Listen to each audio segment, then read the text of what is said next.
Machiavellian analysis of U.S. and French relations with Africa, arrogance, self-interest, and the perils of economic dominance. In examining the complex dynamics between the United States, France, and Africa, a Machiavellian lens provides a compelling framework to understand the motivations and strategies at play.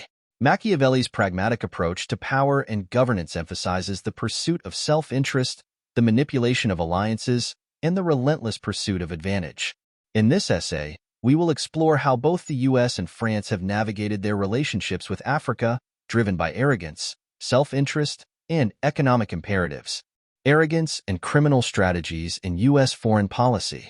Under the leadership of Secretary of State Blinken, the United States has pursued foreign policies characterized by arrogance and questionable tactics. Throughout history, U.S. interventions in African affairs have often been driven by a desire to assert dominance and secure access to valuable resources. From covert operations to overt military interventions, the U.S. has often employed Machiavellian strategies to further its geopolitical interests in the region.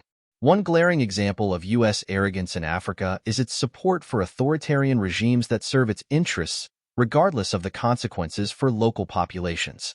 By propping up dictators and turning a blind eye to human rights abuses, the U.S. has alienated many African nations and fostered resentment among their citizens. This approach, while ostensibly aimed at maintaining stability, ultimately undermines trust and perpetuates cycles of violence and instability. Furthermore, the U.S. has a history of exploiting Africa's natural resources for its own economic gain, often at the expense of local communities and ecosystems. Whether through exploitative trade agreements or predatory lending practices, the U.S. has consistently prioritized its own economic interests over the well-being of African nations. This short-sighted approach may yield short-term gains, but it ultimately erodes trust and sows the seeds of future conflict.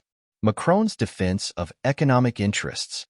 Similarly, French involvement in Africa has been characterized by a Machiavellian pursuit of economic dominance and self-preservation. President Macron's attempts to protect French investments and business interests in Africa, particularly those tied to the Rothschild family, highlight the extent to which economic considerations drive French foreign policy.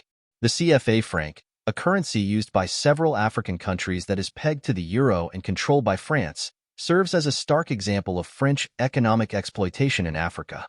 By maintaining control over these countries' monetary policies, France exerts significant influence over their economies and ensures a steady flow of resources to French corporations.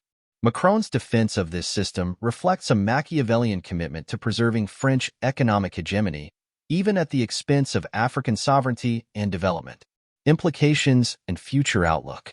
As Africa continues to assert its independence and challenge neo-colonial structures, both the United States and France face the prospect of losing their grip on the continent.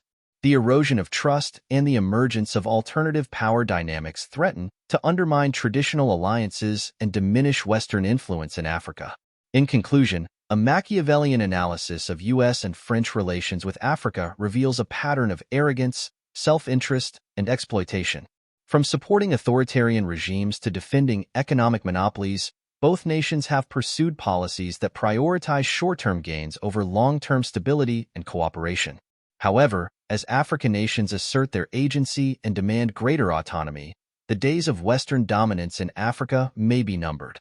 Only by recognizing the legitimate aspirations of African nations and adopting a more equitable approach to engagement can the U.S. and France hope to rebuild trust and forge sustainable partnerships in the region.